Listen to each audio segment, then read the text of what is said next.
So the No Kings protests are back. For anybody who was curious, this Saturday, October the 18th, we have the No Kings protest to look forward to once again. Like they didn't just do this already on, I believe it was July 14th, forgive me, June 14th, which is President Trump's birthday. They did the No Kings protest then all across the country. I think they had, at the time, it said that they had 2,100 protests were held with more than 5 million people participating. Y'all, as far as we know, there are 340 million people in the United States of America, not including all the illegals that are still running around, hiding out from ICE and wherever else. So when only 5 million show up to protest, doesn't really give it much back. You know what I mean? There's no real oomph to it. But for some reason, they decided here in Florida that on October 18th, you might as well just try it again. Second time's the charm, or whatever the phrase is. I think it's third time. So who knows if they're going to do it for a third time. But they're saying that there's a lot of people that are still frustrated with President Trump and his administration and the immigration crackdown and with ICE and then the National Guard deployment, whether you're talking about Chicago, you're talking about Portland, you're talking about LA, wherever you're talking about, they're upset with the National Guard deployment then. And the on again, off again tariffs, as they call it. Now there's a whole nother round of tariff whatevers between the United States and China that's going to be going into effect. And it's a clusterfuck. I mean, plain and simple, the whole thing seems to be just a massive cluster. We have the government shutdown. You have the Democrats blaming Republicans, Republicans blaming Democrats. The fact of the matter is, like a lot of people say, two feathers, same bird. I think that's how it goes. And nobody is willing to work together to get this country back where it needs to be. And it's very upsetting for a lot of people. Well, the left decided that they're going to take their frustration to the streets once again. And they're going to have another No Kings protest. Now they're saying it's about 2,500 that are expected to happen on Saturday, October 18th, including more than 80 in Florida. So 2,500 across the country, 80 of them will be in Florida. Although in Florida, there are laws against these No Kings protests, basically, that they can't be anywhere near funerals and they can't be within 25 feet of police. And if police are like, hey, back off, that they have to back off within at least 25 feet away. And if they don't, then they're subject to being arrested or whatever else. That says here, the Trump administration has been taking a harder line against protests in recent weeks, attempting to deploy the National Guard to Democrat-controlled cities to protect U.S. Immigration and Customs Enforcement, ICE for short, officials and fight against what the president has called, and they say in this article, without evidence, because they like to crap on the president as often as humanly possible, without, sorry, I lost where I was. Without evidence, record levels of crime and violent political unrest. Trump also designated Antifa, a loosely organized ideological movement without a leadership structure, as a terrorist organization, an act critics said was a pretext to crack down on anyone who speaks out against him. Now, there's been a lot of talk about what's going on with the news stations. I don't know if you guys have seen this. I'm sure you have, but if you haven't, let's see if I have everything here saved, because I've sent myself a lot of stuff so we could have a bunch of conversations about all kinds of stuff right now. And one of them happens to be the news organizations that are kind of pissy about some new rules and regulations that the Pentagon has put out when it comes to how questions can be asked and what they're allowed to ask and how they're allowed to ask it and things like that. And I could have sworn I sent myself a thing, but I can't find it. So please hold. Found it. So Brian Stelter posted on X about it. And in case you guys don't know, I'm going to give you a little backstory here. It says CNN, Fox News, NBC, ABC, and CBS just issued a joint statement. And this is the quote of the joint statement. We join virtually every other news organization in declining to agree to the Pentagon's new requirements, which would restrict journalists' ability to keep the nation and the world informed of important national security issues. The policy is without precedent and threatens core journalistic protections. We will continue to cover the U.S. military as each of our organizations has done for many decades, upholding the principles of a free and independent press. I find that kind of ironic, personally, given that CNN, NBC, ABC, CBS, Fox News being thrown in here is a little interesting to me. But a lot of those organizations, MSNBC, throw them all in there, they are not what I would call really journalists that have any sort of integrity, because even when it was Trump against Biden the first time. The journalists have a tendency to go after the right. They don't have a tendency to go after the left. And I'm pretty sure if you look back through history of, the different elections, you're going to see that there's more slandering, I think might be the right word, towards the right than the left. It feels like the left is more in the pocket, or the politicians are more in the pocket. Sorry, the journalists and the politicians are more in the pocket of the left than they are the right. And the way that journalists during the Biden administration spoke about Biden versus the way journalists now during the Trump administration speak about Trump, they are a night and day difference. Whether you are CNN, NBC, ABC, CBS, they are a night and day difference. I mean, they act like Biden can do absolutely no wrong, and they act like just the act of breathing that Trump does is the downfall of America. Like, it's hard for me to feel bad for any of these journalists with these, what are the words? Publications. I don't really know if publications are the right word because it's TV shows and it's online stuff and it's whatever. Any of these journalists, I don't really feel bad for them. Like, if you're bringing fact, then it should be pushed through no matter what. I feel like President Trump has a problem with the way the left pushes opinionated bullshit, is probably the nicest way I can think to put that. If they were putting through actual fact of what was going on, I don't think there would be an issue. Now, I will say that it was interesting when I believe it was ABC tried to ask President Trump a question yesterday sometime, and he said that he would not answer any question from ABC because of the way, was his name Stephanopoulos, whatever his name is, treated Vice President J.D. Vance when they had an interview together. And Trump said, I'm not answering anything from ABC. ABC can't ask me any questions. Now, not everybody's going to think that that was a good move for the president of the United States, but you have to think about the fact that when he's asked a question, he gives an answer, and then they take it and twist and turn it into some fucked up pretzel. I can understand why he says, I don't want to take your question, because basically no matter what answer he gives, they aren't going to write it or share it or speak about it in the correct context. I got a new coffee cup. I don't know if you guys can see it. At first, I thought you're supposed to hold it like this. And then I realized you hold it like this and it keeps your hands warm on both sides. Hello. Best thing ever. A friend of mine gave it to me and she got it in Oregon. So y'all in Oregon, do you all have cups like this? Because this is effing genius. Also, it made me think of one of those seashells where you make the noise into it. Like you hold it up and you whoo, whatever, however that goes. Anyway, back to what we were doing.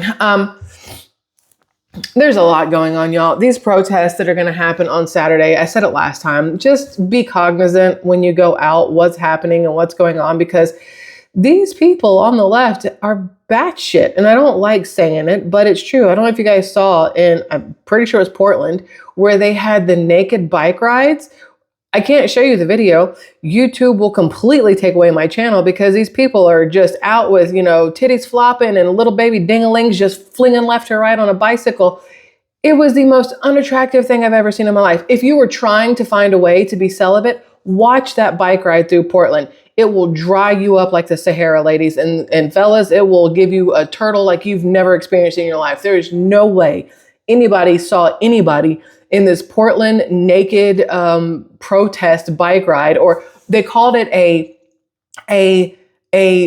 what do they call it? A die-in or a death-in or whatever. They faked being dead. They just laid out in the middle of the road, like butt naked. The pastiest, furriest, most unattractive people I've ever seen in my life. It was absolutely, and it was like a train wreck.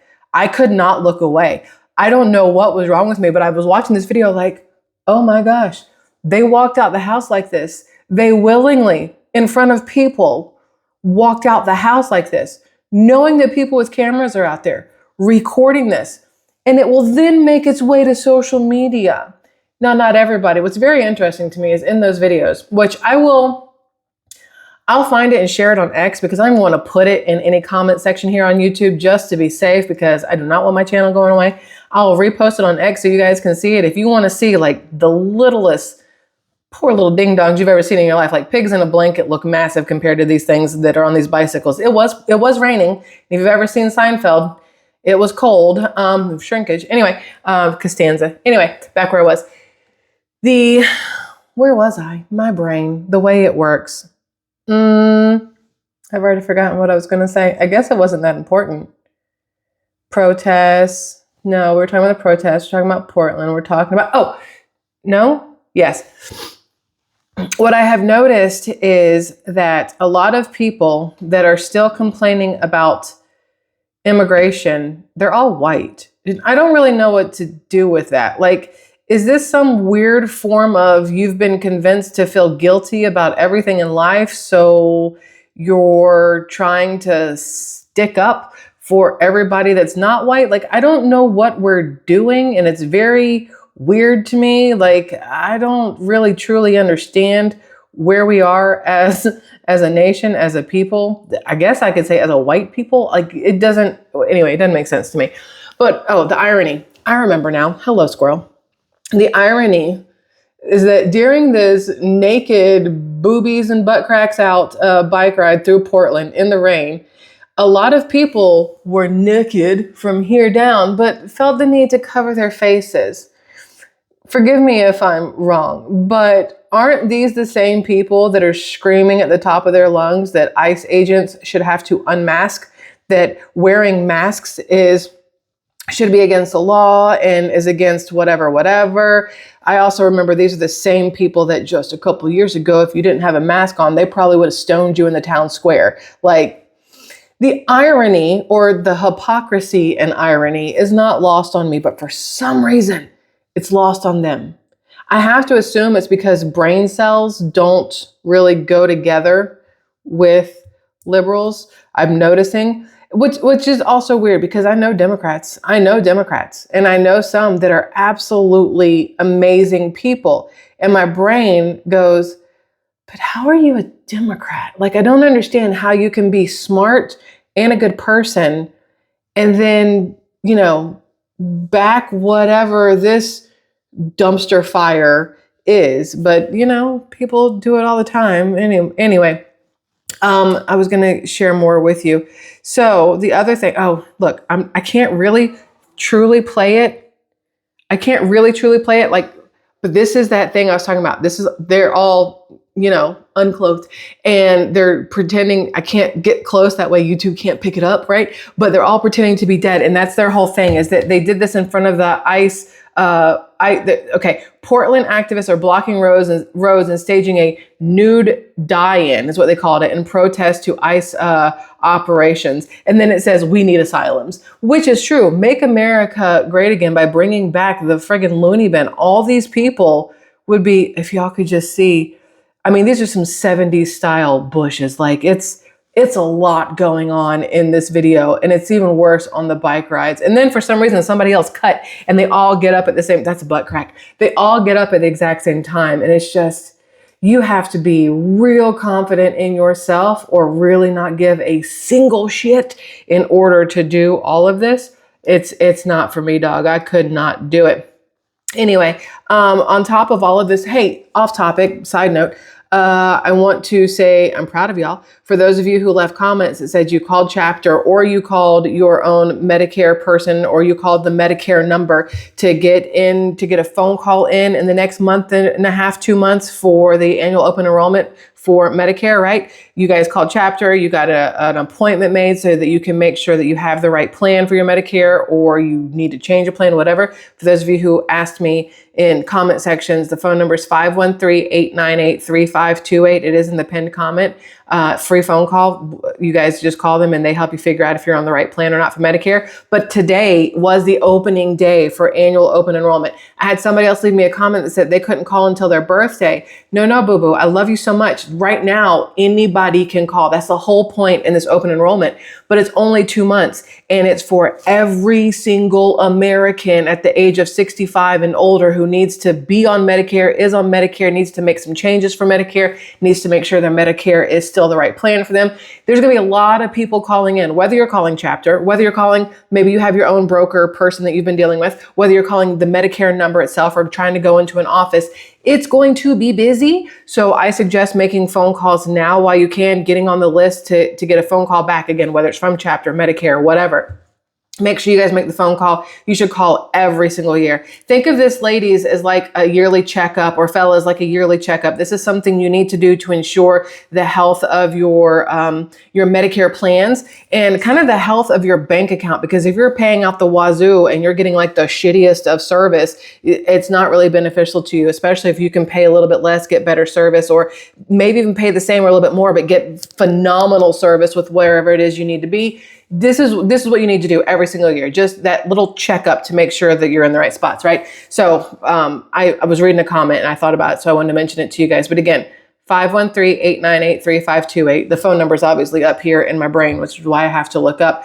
But the other thing I want to mention to you guys is yesterday was Charlie Kirk's birthday, right? I did not talk about it yesterday. I know everybody talked about it yesterday, and it's still I don't want to say sore spot for me, because I don't think sore spot's not the right word, but I still get very emotional about it after witnessing live what happened to the man, despite what anybody else happens to be saying about if it's real, not real, dead, not dead, who did what. I watched that shit happen, and it has changed me forever.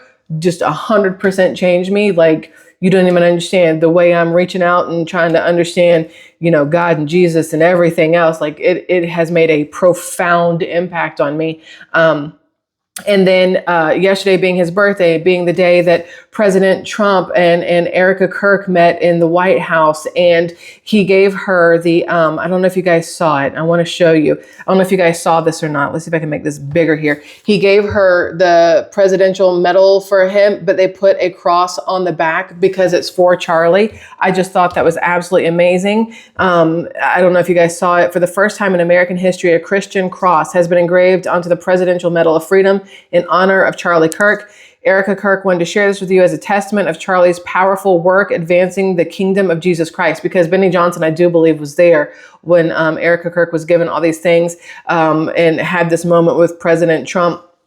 And then this is the moment, I can't make it bigger, my little keypad thing's acting up, but this is the moment where President Trump signed in that October 14th would forever be the National Day of Remembrance for legendary Charlie Kirk, which will be October 14th. Even where I live, they've said, well, kind of sort of where I live, within the vicinity of where I live, they said they're renaming a highway here for Charlie Kirk, like honorary Charlie Kirk expressway, I think they called it. I think they called it an expressway. Right now it's a highway, but they've called it, and I think it's Highway 393, which people live off of. So people are like, wait, if you're going to change the name to Charlie Kirk Expressway, or however they phrase it, they're like, does that change my mailing address? Like, how would that work? Like, that'd be a lot. I don't think it changes that, but there are going to be a lot of states that are going to adopt something for Charlie Kirk, just like every single city and every single county and every single state has a Martin Luther King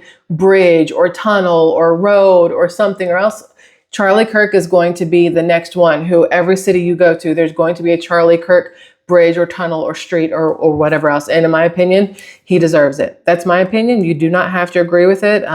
Opinions are like buttholes. Everybody has one. Mine's just cleaner than some others. That's too far. We've gone too far there. I apologize. But anyway, y'all, there's a lot we could talk about right now. Obviously, I am exhausted. I don't know if you can tell in my eyes, but I am so incredibly tired. I made the coffee, but I'm talking to y'all, so I haven't even drank the coffee. It is all of 7:30. It's been a day dealing with my husband and the skin issues. We're still working on that. For those of you who are curious, I actually ordered him this. I am not at all sponsored. I have no affiliation with this product whatsoever. I just personally love it. This is the tallow soap from Base Supplies. A lot of people like the Van Man company. I've actually ordered some stuff from him to deal with my teeth. Again, not sponsored. I'm just telling you guys these things. But Van Man, I ordered his Miracle Tooth Powder to kind of deal with what's going on with my teeth and whatnot. But this, I got my husband this. We've determined he does not have psoriasis. We're not putting him on Otezla. Whatever it is, we're going to figure it out and fix it up. So we're not doing any of the store-bought body washes, soaps, creams, any of that kind of stuff. I have the castor oil, which I don't know what I did with it. I have castor oil. I went out and bought long leaves of aloe to work on him. I've got this for his body to use in the shower. The tallow and honey balm for him to use like on his hands, on his face, on his feet, things like that. So, y'all, the longer I live, the more I realize that big pharma and big manufacturing and these food companies, their main goal is money, profit over people. Their last goal is health and anything beneficial to your well-being or mine. So I said, fuck them all. And we're going to figure out how to do everything without them, because the people, you know, our great-grandparents, great-great-grandparents, they did it without all these big corporations trying to sell them stuff, without all these doctors trying to sell them these drugs. I'm going way on back to the way our ancestors did it and figuring out exactly how to heal up the man without relying upon a prescription or anything else. So because I'm so tired and my brain cannot focus on a damn thing, we will do more tomorrow. I don't even know what kind of cacophony of stuff this was. It feels kind of like one of those Golden Corral buffets where you go and the shrimp salad's right next to the creamed corn, which is right next to chocolate ice cream. Like, it makes no sense, but you got a little bit of all of it because it all looked delicious. So there's that. I love y'all immensely. I hope you have a fabulous rest of your hump day, my dudes and dudettes. And I will see you tomorrow with just a hint more energy, hopefully. Okay. Hey, not to be that person and to like harp on it, but make sure you're calling Medicare. Again, whether it's chapter 513-898-3528. Ooh, I didn't have to look up for that one. Or the Medicare offices or your own broker. I don't really care how you do it. Just get it done. You need to do it for your own well-being. Okay? That's all. I love y'all. Goodbye.